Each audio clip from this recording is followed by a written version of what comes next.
on your way. 8 a.m. now in the day.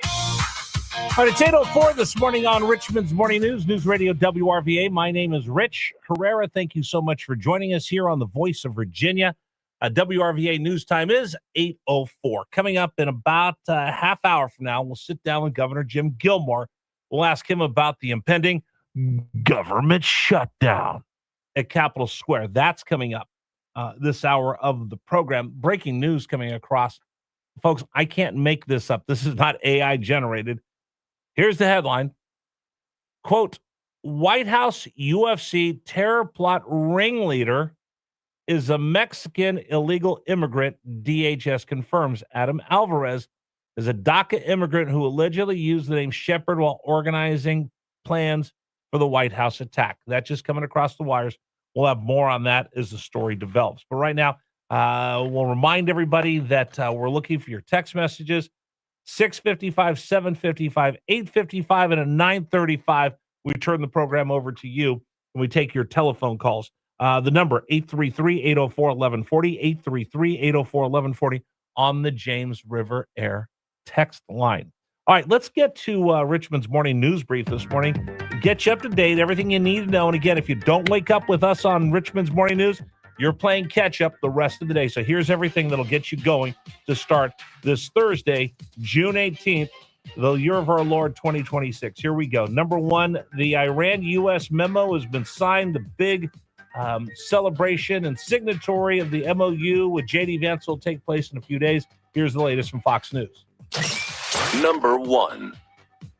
At the end of the G7 summit, President Trump confirmed Iran will get to sell oil and access a reconstruction fund, but only if they comply with the terms of the deal. The president said other countries will be able to invest in Iran's reconstruction. They've had much more than $1 trillion worth of damage done. They got a long way. They'll be 15 to 20 years to rebuild. The deal calls for an end to all fighting, including between Hezbollah in Lebanon and Israel. Jessica Rosenthal, Fox News. Now, I'll just give you this, and I've had people ask me all morning long on the James River text line, Herrera, this is not a great deal. You heard Tim Kaine bad-mouthing the deal. I don't like the deal. I don't like the MOU. I don't like any of it. But I learned something negotiating. I said this in the 6 a.m. hour. The people you're going to listen to talk about this on the radio and TV, maybe they've negotiated their own deal for employment, but not many of them are business people that have actually negotiated big deals. I have, in my career, negotiated broadcasting deals where I represented the team or I represented the radio station, and we did a multi-million-dollar deal for rights. I learned this early on. I had a whole list of things I demanded from the radio station, and I wasn't going to give them anything. We get through the first negotiation, and I'm not giving you anything. I'm going to get what I want. We got done. Everybody left the room. Vice president of the radio company looked at me, goes, Rich, can we go for a walk? So we walked outside. We walked around the building. He goes, listen, here's the deal.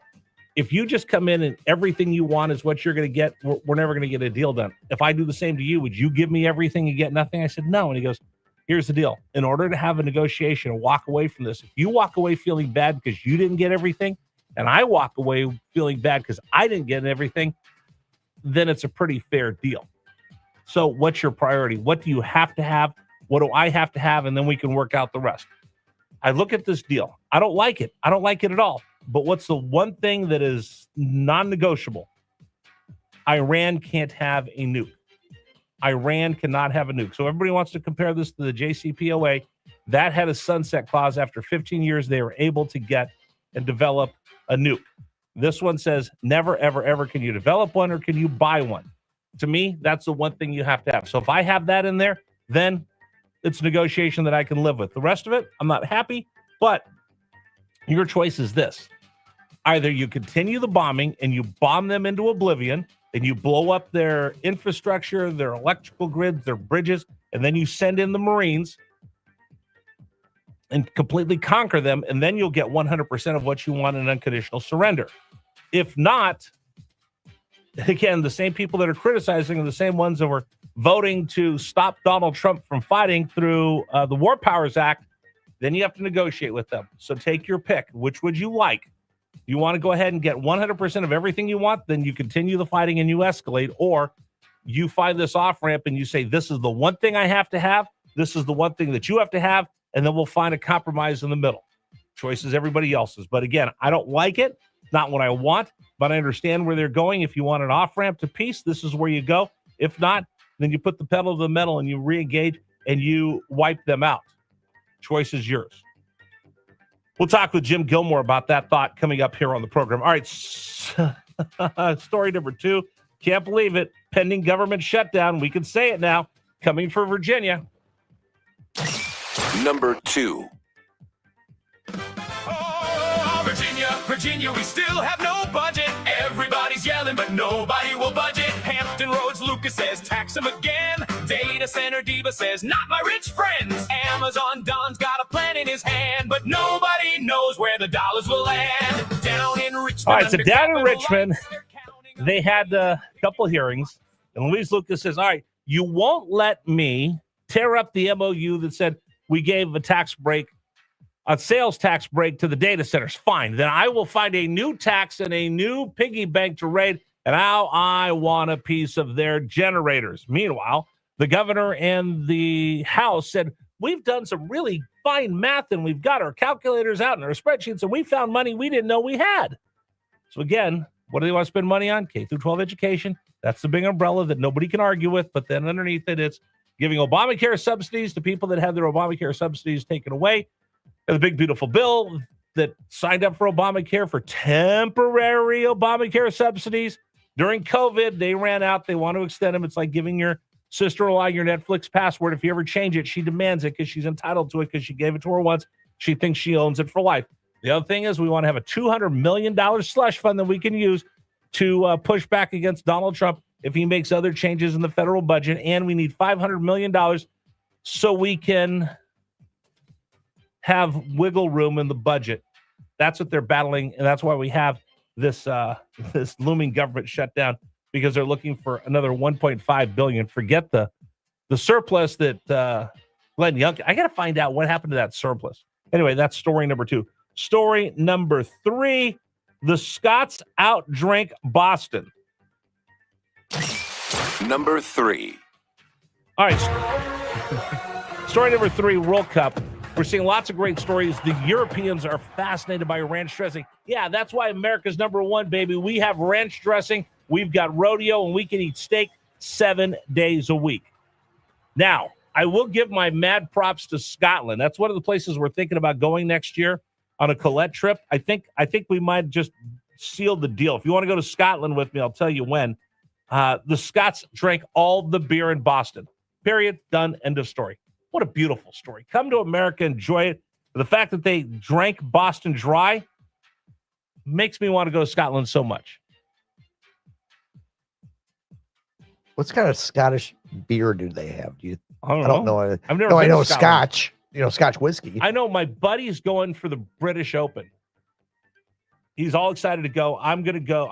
I think we're going to go with Colette next year. Oh, that'll be fun. That'll be fun.